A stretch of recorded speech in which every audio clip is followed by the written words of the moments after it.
Welcome, Meg. Thank you very much. I want to start this off, Meg, because we can give a chance to clear up some things out there. Some misinformation. Your opponent, someone taking this thing, is trying to twist it in terms of immigration, and even something your position on water. I heard the other day. We're going to set the record straight with you, but I want you to talk a little bit, if you can, about the importance of this election. Obviously, a lot of problems on the federal level, the skyrocketing deficits, the misery index off the charts, and all over the country. In 2010, we're going to have important elections.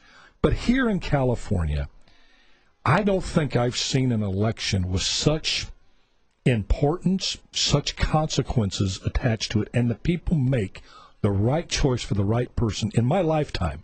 What's your thoughts? I know you're in the middle of it, and it's hard analysis, but what's your feelings about that? Oh, I think this may be the most important election in the last 50 years in California because it's going to determine the direction that California takes. Are we going to be, once again, where any dream is possible, where people came here to pursue their dreams and ambitions, where government was in its proper place and limited, and people had a chance to start businesses and grow them and raise families and go to great schools?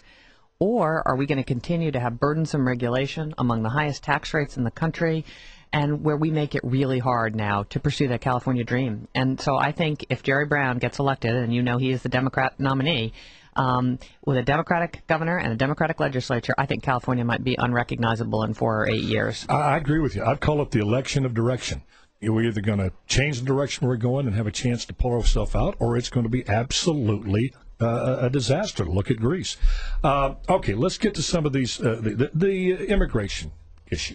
Your opponent, in particular, Steve Poizner, really grabbed onto this notion that you are somehow soft on illegal immigration. We've talked about this before the Arizona law, and I know clearly you are not a fan, nor do you support illegal immigration. Set the record straight on where you stand on that. Well, you are exactly correct, Alan. I am tough as nails on immigration, and illegal immigration is just that. It's illegal.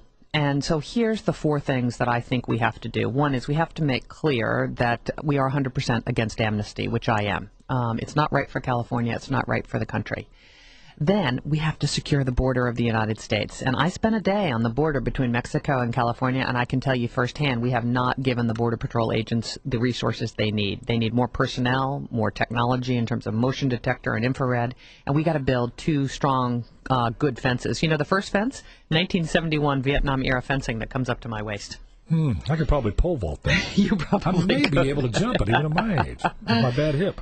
Then we have to hold employers accountable who knowingly hire undocumented workers. And the truth is you're not allowed to hire undocumented workers in California, and we have to hold those employers accountable with an enhanced E-Verify system to make it easier for small employers particularly. And then we do have to eliminate sanctuary cities. Of course, San Francisco to the north of me is the most egregious. So I am, very, very concerned about illegal immigration. I am on it. And what's interesting about my opponent, Steve Poizner, this is a brand new issue for him.